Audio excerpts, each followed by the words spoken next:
যদি আমাদের তরুণ তরুণীরা, আমাদের ছাত্রছাত্রী ভাই বোনেরা তারা যদি মনে করে যে এই দেশব্যাপী ইন্টারনেটের সেবা ব্যাহত হওয়ার জন্য কেউ দায়ী, তাহলে সেই দায়ী আমি দায়িত্বপ্রাপ্ত ডাক এবং টেলিযোগাযোগ তথ্য প্রযুক্তি প্রতিমন্ত্রী হিসেবে সারা দেশব্যাপী ইন্টারনেট সেবা ব্যাহত হওয়ার জন্য এই দায় এবং দায়িত্ব আমার, এবং সেই দায়িত্ব সঠিকভাবে পালনে ব্যর্থ হওয়ার জন্য যদি কারো শাস্তি হয় সেটা হওয়ার উচিত আমার।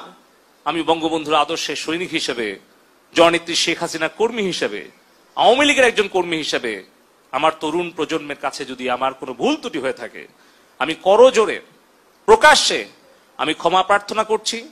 এবং এই ইন্টারনেট ব্যাহত হওয়া, এই সোশ্যাল মিডিয়ার গুজব প্রতিরোধে ব্যর্থ হওয়া, এই সকল কিছু দায় এবং দায়িত্ব, ব্যর্থতা আমি নিজের কাঁধে তুলে নিচ্ছি এবং যে কোনো সিদ্ধান্ত আমি মেনে নেওয়ার জন্য আবারও প্রতিশ্রুতি আমি সকলের সামনে দিচ্ছি।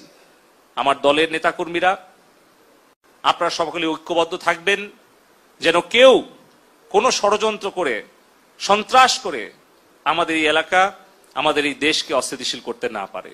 ইনশাআল্লাহ মহান আল্লাহ পাক উপরে আছেন, আমাদের নিয়ত সহি আছে, সঠিক আছে। ইনশাআল্লাহ জননেত্রী শেখ হাসিনার নেতৃত্বে আমরা বঙ্গবন্ধুর স্বপ্নের বৈষম্য মুক্ত সোনার বাংলা গড়ে তুলব।